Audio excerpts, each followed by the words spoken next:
Be right. You go press that. If you like, might as well just do it again, like, and we'll get both angles. Ready? Yeah.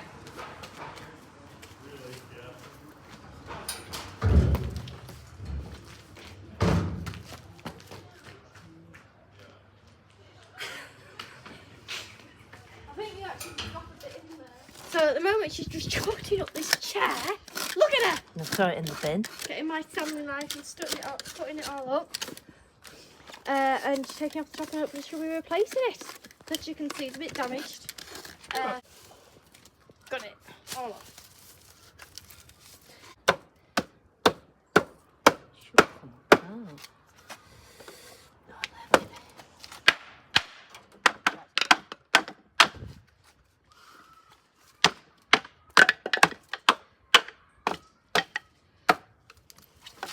Wrong.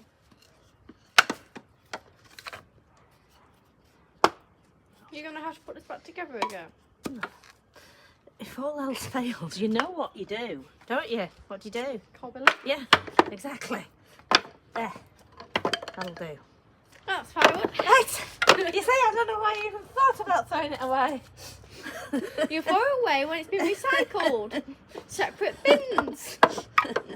Right. See you in a few hours. Right, so I just use these floppy disks first of all.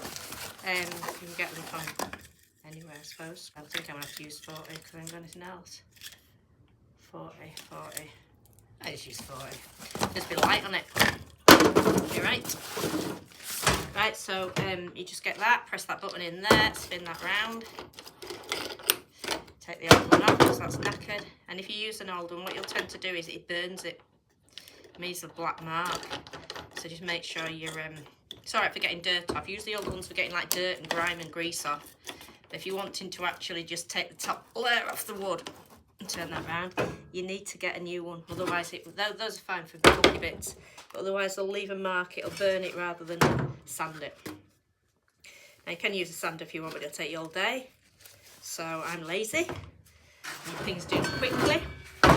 So I shall be using this. The short up, somebody commented about not using a guard on the floppy disks. I would never have thought of this. I've never used a guard and I wouldn't be able to see what I was doing with a guard on. So if you need a guard, you really shouldn't be using that sort of machinery and just use the sander. I'm quite competent with it. I've never cut myself. I've used it for years and years and years. But if you need a guard, please do not use it. You're not competent, and please just use the sander.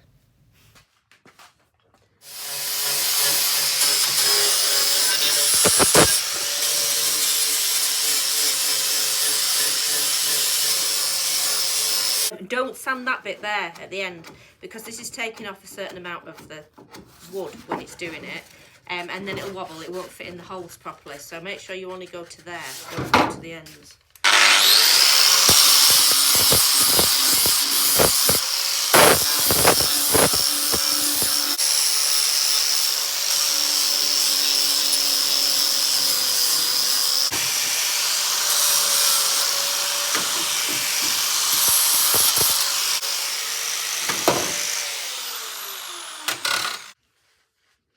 Right, so that's all the pieces sanded with that.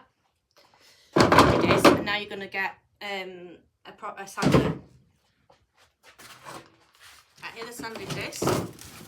And again, I've just got assorted ones. And you look. So I've done 40 on there, so no point doing 40 again.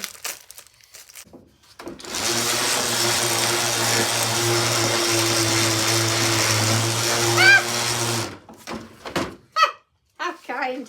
Thank you. A coffee and a mince pie. What more could I ask for? Well done, you're doing a good job. I know. Thank you. Good job, Mum. Good job, Mum. Thank you very much. So now I'm just going to work down the grades of the sanding discs. So I've had 40, 80 so far, 180, maybe 120. No, I think it'll be alright, 180. 180, but do what you want. It's just common sense. If it's a bit rough, just do what you want, basically. So that's 180 now.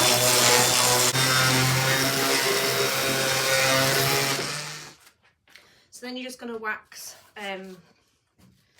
each piece, and try not to obviously get wax on like the ends here, because they're going to go in the glue, and if they've got wax on they won't stick as well. So just use your wax, and I've just made this myself. It's just beeswax and oils. It's a lot cheaper. It's a bit hard at times, but then you can, if it's hard, you can just put it in a double boiler. So don't put it straight in the pan. Just put some water in a pan, and a pan on top, and it will just be fine. No problem whatsoever. You see how lovely that wood's coming up there now. Look at that. So that's just beeswax and oils that I've made, mixture, olive oil. You use even use lard if you're not a vegetarian.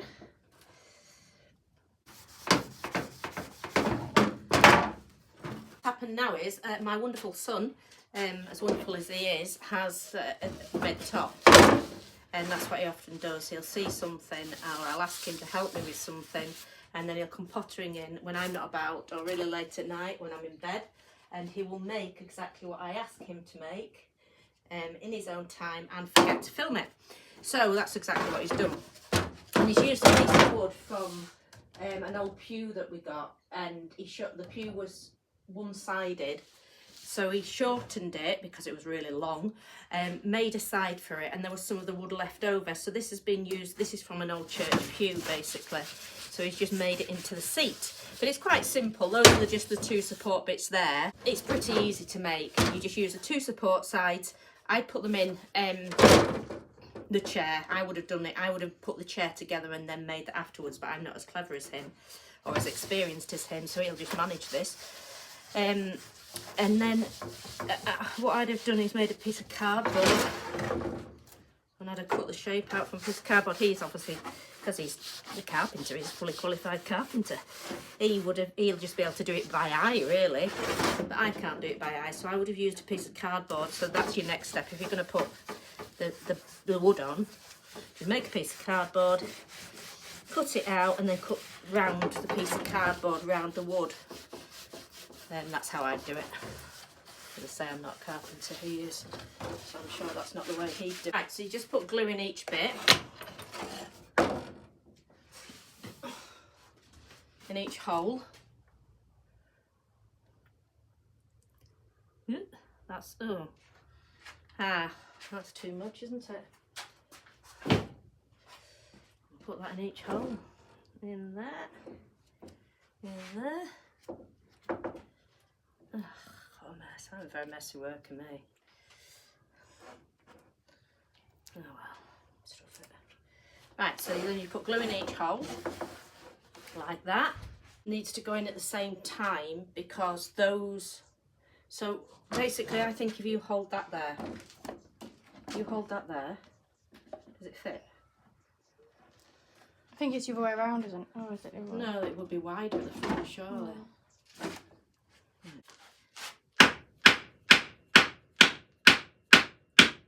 Right.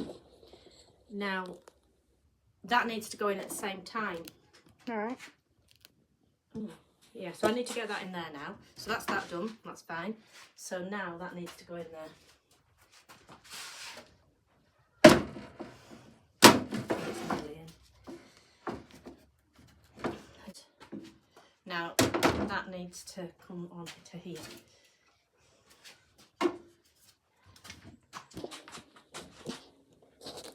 So all these need to go in at the same time. Tighten it all up. Obviously I've got to wait for that glue to dry. And I shall come back and show you it when it's fully dry and finished. I'm over the moon with that.